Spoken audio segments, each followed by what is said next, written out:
রাতের বেলা আমরা যখন ঘুমাই তখন কি কেউ আমরা বলতে পারি পরের দিনের সকালটা আমরা দেখতে পারবো কি না?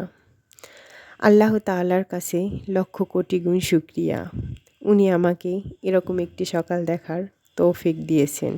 আলহামদুলিল্লাহ। কত সুন্দর প্রকৃতি। সত্যি আল্লাহর সৃষ্টি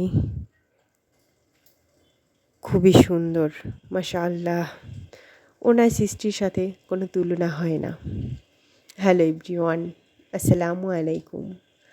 আশা করি সবাই ভালো আছেন। আলহামদুলিল্লাহ, মহান রব্বুল আলামিনের অশেষ রহমতে আমিও খুবই ভালো আছি।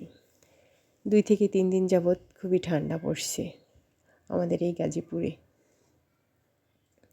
ফজরের নামাজ পড়ে যখন বারান্দায় দাঁড়িয়েছিলাম, এরকম দৃশ্য দেখে সত্যি আটকে যাই। স্নিগ্ধ হাওয়া, ঠান্ডা বাতাস, খুবই ভালো লাগছিল। আমার কাছে এই শীতের সময় সকালটা বেশ ভালো লাগে।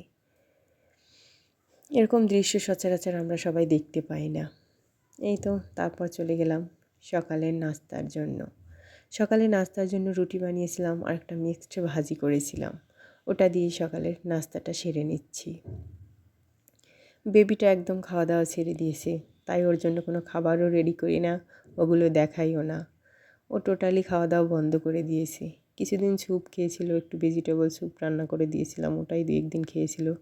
কিন্তু আজ 3 থেকে 4 দিন যাবত ও আবার কিছুই খাচ্ছে না তেমন। তাই ওর জন্য তেমন কোনো খাবারও রেডি করি না। আসলে বাচ্চারা যখন না খায় তখন আসলে কিছুই ভালো লাগে না। খাবার শুধু রেডি করি, নষ্ট করে ফেলে দেই। তাই আর আজকে তেমন ওর জন্য কিছুই রেডি করিনি। ঘুম থেকে উঠলে সামান্য কিছু দেবো, একটু ফল টল, ওগুলোই খাবে। এই তো সকালের নাস্তা শেষ করে তারপর তখন মনে হয় 11টা বাজছিল। তখন নিচে হরেক মাল আসছিল, তাই একটু নিচে গেছিলাম। আমার শ্বশুরকে পাঠিয়েছিলাম, আমি ভিতরে ছিলাম। ওনাকে দেখিয়ে দিয়েছিলাম, উনি এগুলো নিয়ে আসছে। খুব সুন্দর এখানে। বেবির জন্য একটা মুগি নিয়ে আসছি, ওর সাথে আরও 2টা বাড়তি নিয়ে এসেছি। বাচ্চা মানুষ, খেলতেও পারবে। এখানে 2টা বাটি ছিল সুন্দর সুন্দর কিউট, ওগুলোও নিয়ে এসেছিলাম। আসলে একটা জিনিস নিয়ে আসতে গেলে অন্য একটা জিনিস ভালো লাগে, ওটাও নিয়ে আসা হয়। আমাদের মেয়েদের এই একটা অবস্থা। একটা জিনিস কিনে কখনোই আমরা ঘরে ফিরে আসতে পারি না। আমাদের যেটা প্রয়োজন নেই সেটাও আমরা নিয়ে আসি। আমি মূলত আমার শ্বশুরকে পাঠিয়েছিলাম এই ঝাঁকি 2টা নিয়ে আসার জন্য, কিন্তু কি করার, সাথে আরও অনেক কিছু নিয়ে আসলাম। 2টা ঝাঁকি, 2টা ডালা, একটা নুডলস চালনি, 2টা বাটি, 3টা মগ, এই তো টাইটুক কিছু জিনিস নিয়ে আসলাম। আসলে মেয়েদের এরকমেরই অবস্থা হয়, ওনারা একটা রেখে একটা নিয়ে আসে। আমার তো এরকম হয়, আমি একটা কিনতে গেলে সাথে আরও 3-4টা বাড়িয়ে নিয়ে আসি। তবে জিনিসগুলো বেশ প্রয়োজনীয় ছিল। ঝাঁকি এগুলো সবসময় আমাদের সবজি কাটা বাছা ধোয়ার প্রয়োজন হয়। আর বাটি 2টা নিয়ে আসছিলাম আমার বেবির জন্য, ওকে কিছু দেব। আসলে মেয়েরা আমরা এরকমই করি। এদিকে বেবির জন্য কিছু ডিম নিয়ে আসছিল, মুরগির ডিম, ওগুলো সুন্দর করে ধুয়ে পরিষ্কার করে ফ্রিজে রেখে দিচ্ছি। মুরগির ডিমের দামের কথা নাই বা বললাম, সেটা আমরা সবাই জানি, হাতের নাগালের বাইরে। এই তো ডিমগুলো সুন্দর করে পরিষ্কার করে ফ্রিজে রাখছি। বেশ ভালোই লাগে ডিম, মুরগির ডিমগুলো বড় বড়ও ছিল। জানি না কোন কোন আপু এবং ভাইয়া আমার ভিডিওটা দেখছেন। যদি কোনো আপু এবং ভাইয়া আমার ভিডিওটা দেখে থাকেন, প্লিজ একটা লাইক, একটা কমেন্ট করে দিবেন। আপনার একটা লাইক, একটা কমেন্ট আমাকে একটু সামনে এগিয়ে নিয়ে যেতে সাহায্য করবে। এবছর তেমন জলপাইয়ের আচার খাওয়া হয়নি, তাই কিছুটা জলপাই আগেও নিয়ে আসছিল, ওগুলো আমি সিদ্ধ করে ডিপ ফ্রিজে রেখে দিয়েছি। আর কালকেও আবার কিছুটা নিয়ে আসছিল, ওটাই সিদ্ধ করে আবার আচার দেবো। জলপাইয়ের আচার খেতে বেশ ভালোই লাগে, কিন্তু এবছর এখন পর্যন্ত করাই হয়নি, একটু ব্যস্ত থাকি, তাই আর কি। এটা দিয়ে আজকে সিদ্ধ করে ওটা দিয়ে আজকে আচার বানাবো। ওটা নাই দেখালাম, অন্য একটা ভিডিওতে শেয়ার করব। এদিকে দুপুরের রান্নাটাও বসিয়ে দিলাম। দুপুরে রান্নার জন্য আমি গরুর মাংস রান্না করছি। গরুর মাংস খুবই অল্প পরিমাণে রান্না করছি, যেহেতু বাসায় তেমন কেউ খায় না, আমি আর আমার হাজব্যান্ড ছাড়া, তাই অল্পই রান্না করছি।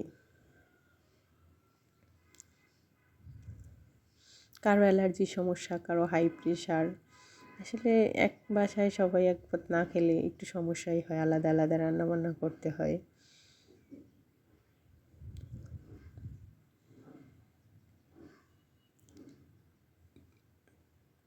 এই ধরনের লাইফস্টাইল ভিডিও দেখতে চাইলে প্লিজ আমার চ্যানেলটা সাবস্ক্রাইব করে পাশে থাকবেন। আমরা একজন একজনকে একটু পাশে না থাকলে, একজন একজনকে সাপোর্ট না করলে আমরা কখনোই কেউ কোনো দিন সামনে আগাতে পারবো না। আমরা একজনের সাপোর্ট ছাড়া একজন চলতে পারবো না। এটাই আসলে এই ইউটিউব জগতের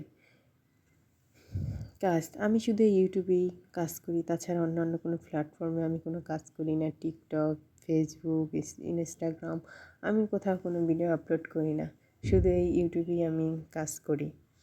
এদিকে আমার গরু মাংসটাও রান্না হয়ে গেছে, কত সুন্দর কালার এসেছে তাই না?